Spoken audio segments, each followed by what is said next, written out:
जय यीशु की। मैं हूँ प्रियंका डामोर और आप देख रहे हैं रेडियो वेतास एशिया की हिंदी सर्विस। कलीसिया समाचार में आप सभी का स्वागत है। कलीसिया समाचारों में प्रमुख है, दक्षिण एशिया के सेलेशियन प्रोविंशियल सम्मेलन ने प्रवासी पर राष्ट्रीय कार्यशाला आयोजित की। भारत में ईसाई विरोधी हिंसा में भारी वृद्धि। उत्तर भारत में भारी बारिश के बीच चर्च ने राहत प्रदान की। प्रोफेसर का हाथ काटने के मामले में अदालत ने 6 को दोषी पाया। हैदराबाद में एक कार्यशाला ने प्लेटफॉर्म आधारित टैक्सी चालकों की समस्या पर प्रकाश डाला। Manipur interfaith forum for piece and harmony ने रैली निकाली। सुप्रीम कोर्ट ने सरकार से मणिपुर में लोगों की जान की रक्षा करने को कहा। लगभग 1000 भारतीय छात्रों और शिक्षकों ने मणिपुर को बचाने के लिए शांतिपूर्ण याचिकाएं आयोजित की। आर्चबिशप मचाडो ने इकाई विकास निगम को 1.2 करोड़ अमेरिकी डॉलर देने के कर्नाटक सरकार के फैसले की सराहना की। अब जानते हैं समाचार विस्तार से। दक्षिण एशिया के सेलेशियन प्रोविंशियल सम्मेलन ने प्रवासी पर राष्ट्रीय कार्यशाला आयोजित की। दक्षिण एशिया के सेलेशियन प्रोविंशियल सम्मेलन ने 11 से 12 जुलाई को भारत में आंतरिक प्रवासियों के लिए सभी कार्य और रहने की स्थिति पर डॉन बॉस्को प्रवासी परामर्श और राष्ट्रीय कार्यशाला का आयोजन किया। नीतिका डॉन बॉस्को कोलकाता ने अखिल भारतीय डॉन बॉस्को प्रवासी डेस्क पहल की मेजबानी की। कार्यशाला ने ज्ञान और अनुभव का आदान प्रदान करने, डॉन बॉस्को के प्रवासियों टीमों को सशक्त बनाने और असंगठित श्रमिकों के मुद्दों को संबोधित करने के लिए ट्रेड यूनियन बनाने के लिए एक मंच की पेशकश की। प्रवासी मंत्रालय, आर्चडायसिस ऑफ कोलकाता के निदेशक डॉक्टर सुनील रोसारियो, कोलकाता के प्रोविंशियल डॉक्टर जोसेफ प्रोरिया के साथ अतिथि थे। अध्ययन किए गए विषयों में प्रवासी और असंगठित श्रमिकों के सामने आने वाली कठिनाइयां, सामाजिक सुरक्षा और व्यावसायिक स्वास्थ्य सुरक्षा और कामकाजी परिस्थितियां, प्रवासी हेल्पलाइन, असंगठित सड़क विक्रेता और प्रवासी सहायता और सूचना नेटवर्किंग शामिल थे। भारत में ईसाई विरोधी हिंसा में भारी वृद्धि। विश्वव्यापी समूह यूनाइटेड क्रिश्चियन फोरम का कहना है कि भारत में ईसाई समुदाय को 2023 की पहली 6 माही में हिंसा की लगभग 400 घटनाओं का सामना करना पड़ा है। मंच के एक प्रेस वक्तव्य का शीर्षक है, भारत में ईसाइयों के खिलाफ अत्याचार साल दर साल बढ़ रहे हैं। घटना भारत के 28 राज्यों में 2023 में हुई है। फोरम के अधिकारी ने 11 जुलाई को बताया कि उन्होंने मणिपुर को शामिल नहीं किया है, जहां 3 मई से कथित तौर पर ईसाइयों को निशाना बनाकर जातीय हिंसा भड़की हुई है। पिछले साल इसी अवधि के दौरान फोरम ने भारत में ईसाइयों के खिलाफ 274 ऐसी घटना दर्ज की। 121 घटनाओं के साथ जनवरी पिछले साल के चार्ट में सबसे ऊपर था। हालांकि भारत सरकार इन आंकड़ों पर विवाद करती है, क्योंकि गलत आंकड़ों का इस्तेमाल विदेशों में देश की छवि खराब करने के लिए किया जाता है। 13 अप्रैल को सरकार ने बेंगलोर के archbishop Peter Machado, evangelical fellowship of India के रेवरेंड विजेश लाल और देश में ईसाइयों के खिलाफ हिंसा का दावा करने वाले अन्य लोगों के द्वारा दायर जनहित याचिका का जवाब देते हुए ये बात कही। उत्तर भारत में भारी बारिश के बीच चर्च ने राहत प्रदान की। कैथोलिक धर्म प्रांत भारी बारिश, बाढ़ और भूस्खलन से गंभीर रूप से प्रभावित भारत के उत्तरी हिस्सों में, जिसमें अब तक 25 से अधिक लोगों की जान चली गई है, में लोगों की मदद कर रहे हैं। शिमला, चंडीगढ़ के बिशप इग्नासियस लोयोला ने 11 जुलाई को बताया, हजारों लोग विस्थापित हो गए हैं। लोगों ने अपने प्रियजनों को खो दिया है या वे घायलों का बुरी तरह से इलाज करना चाह रहे हैं, जिससे दहशत की स्थिति बनी हुई है। बिशप मस्करनहास ने कहा कि उनके धर्म प्रांत के अधिकांश क्षेत्र पिछले 3 दिनों में हुई अभूतपूर्व और अचानक बारिश से बाढ़ और भूस्खलन से बुरी तरह प्रभावित हुए हैं।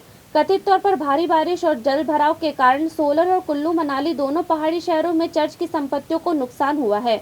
उन्होंने कहा, उन्होंने सभी डायसेशन संस्था, सामाजिक सेवा केंद्र और चिकित्सा केंद्रों को 24 घंटे खुले रहने का निर्देश दिया है, ताकि हम जरूरतमंदों की मदद कर सके। प्रोफेसर का हाथ काटने के मामले में अदालत ने 6 को दोषी पाया। राष्ट्रीय जांच एजेंसी एनआईए की एक अदालत ने 12 जुलाई को 11 आरोपियों में से 6 को दोषी ठहराया। 13 साल पहले उन्होंने केरल के कॉलेज प्रोफेसर टी जेप जोसेफ का हाथ काट दिया था। कोची की एक अदालत ने पॉपुलर फ्रंट ऑफ इंडिया के सदस्यों साजिल, नसर, नजीब, नौशाद, मोइदीन, कुंजू और अयूब को आरोपों का दोषी पाया। इसने 5 अन्य आरोपियों के अपराध से बरी कर दिया। सजा का फैसला 13 जुलाई को दोपहर 3 बजे सुनाया गया। अदालत ने कहा कि आरोपियों के खिलाफ आतंकवाद के आरोप और साजिश संदेह से परे साबित हुए हैं। फैसले पर प्रतिक्रिया देते हुए जोसेफ ने कहा कि कानून ने आरोपियों को पकड़ लिया है, हालांकि उन्हें विश्वास नहीं है कि उन्हें मामले में न्याय मिला है। जो लोग आरोपी हैं वे धार्मिक कट्टरपंथी के प्रभाव में थे। मेरा मानना है कि साजिश और आतंक के पीछे असली अपराधी अभी भी बड़े पैमाने पर हैं।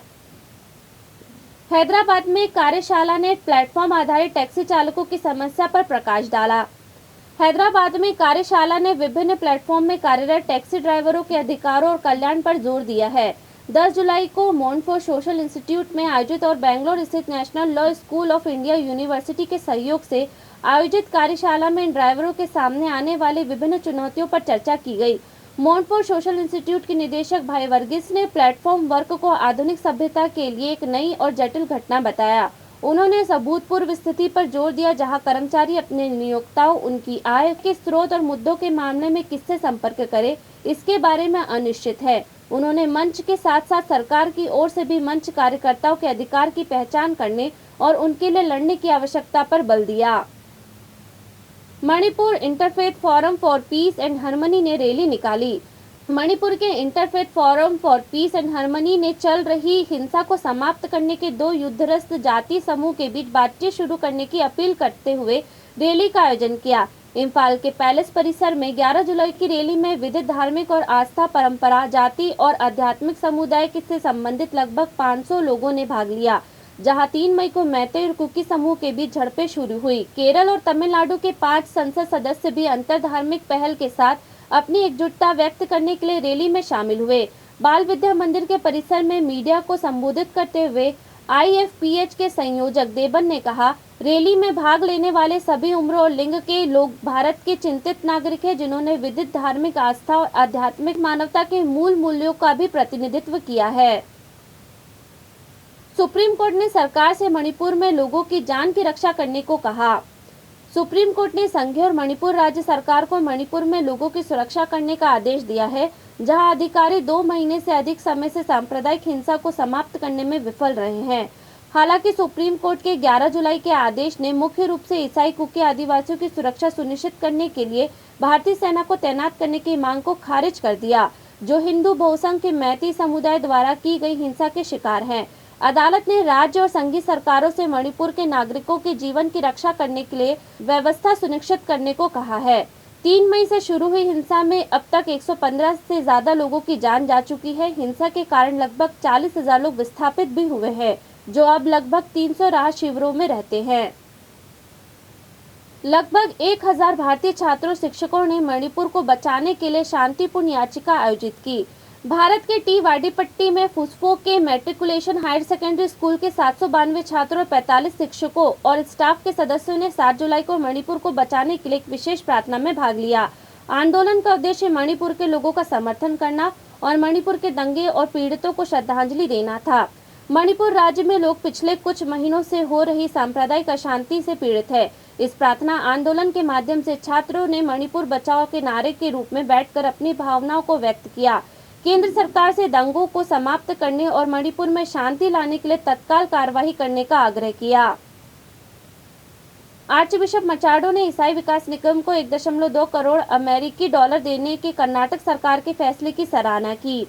बेंगलोर के आर्चबिशप पीटर मचाडो ने 7 जुलाई को 14वीं बजट बैठक के दौरान कर्नाटक राज्य ईसाई विकास निगम की स्थापना के लिए 1 अरब रुपए आवंटित करने के लिए कर्नाटक के मुख्यमंत्री सिद्धारमैया को धन्यवाद दिया।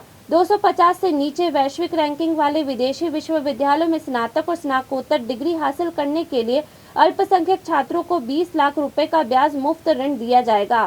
सिद्धारमैया ने कहा, केंद्र सरकार ने अल्पसंख्यक प्री मैट्रिक छात्रों के लिए छात्रवृत्ति योजना के लिए वित्तीय सहायता बंद कर दी है। हालांकि हम अभी भी इस परियोजना को जारी रखने की योजना बना रहे हैं और 60 करोड़ रुपए प्रदान करेंगे। इसी के साथ कल से समाचार समाप्त हुए। अगली बार फिर मुलाकात होगी नई खबरों के साथ। नमस्कार। रेडियो वेरितास एशिया आपके लिए लेकर आए हैं RVA mobile app. RVA mobile app पर हमारे विभिन्न प्रकार के कार्यक्रमों का लाभ लें, हमसे जुड़े और एशियाई ईसाईयत की आवाज का हिस्सा बने। आज ही ऐप स्टोर एवं प्ले स्टोर से RVA मोबाइल ऐप डाउनलोड करें।